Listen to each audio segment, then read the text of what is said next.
नमस्कार. आज आपण हिरव्या कैरीची आणि कांद्याची चटणी बनवणार आहोत. तर त्यासाठी मी इथे 4 कांदे घेतले आहेत आणि 1 कैरी घेतलेली आहे. तर सुरुवातीला आपण कैरी कट करून घेऊयात. कैरी जर खूप आंबट असेल आणि जास्त आंबट आवडत नसेल तर अर्धीच कैरीचा वापर करायचा आहे. आता ह्यातील जी बी आहे ती काढून टाकायची आहे आणि याला कट करून घेऊयात. ह्याच्यावरची जी हिरवी साल आहे ती देखील आपण काढून घेणार आहोत. तर अशा पद्धतीने हळूवारपणे यावरची जी साल आहे ती काढून घेऊयात.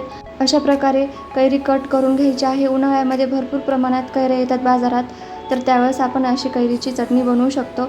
आता कांदे देखील कट करून घेऊयात.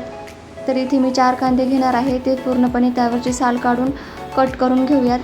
कांदा देखील थंड असतो, त्यामुळे उन्हाळ्यामध्ये कांद्याचं सेवन केलेलं चांगलं असतं शरीरासाठी. तर अशा पद्धतीने पूर्ण मी कांदे कट करून घेतलेले आहेत, इथे बघू शकता. आता हे कांदा आणि कैरी आपण मिक्सरच्या भांड्यामध्ये वाटून घेणार आहोत.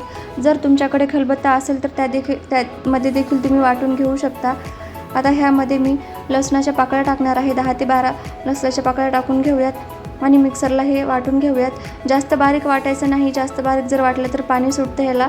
तर अशा पद्धतीने मी हे वाटून घेतलेलं आहे. गॅसवरती तडका पॅन ठेवला आहे, त्यामध्ये तेल टाकून घेऊयात. तेल छान गरम होऊ द्यायचं आहे. आता ह्यामध्ये मोहरी आणि जिरे टाकून घेऊयात. जिरे आणि मोहरी छान तडतडू द्यायची आहे. कढीपत्ता टाकून घेऊयात आणि लाल तिखट टाकून घेऊयात या फोडणीमध्ये आणि लगेच जी आपण वाटून घेतलेली चटणी आहे ती देखील यामध्ये टाकून घेऊयात. 1 मोठा चमचा मी लाल तिखट यामध्ये वापरलेला आहे. जास्त तिखट आवडत असेल तर थोडं जास्त टाकू शकता लाल तिखट. चवीनुसार मीठ टाकलेलं आहे.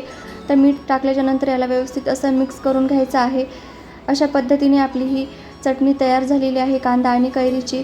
आता ही कांदा कैरीची चटणी बनवण्याची पद्धत प्रत्येकाची वेगवेगळी असते. तर अशी माझ्या पद्धतीने ही कांदा कैरीची चटणी एकदा नक्की बनवून पहा. खूप छान लागते खायला. जर अशी चटणी बनवली तर भाजीची सुद्धा गरज भासत नाही. या चटणीवरच काम भागून जातं. खूप छान लागते. भाकरीबरोबर देखील छान लागते, चपातीबरोबर छान लागते.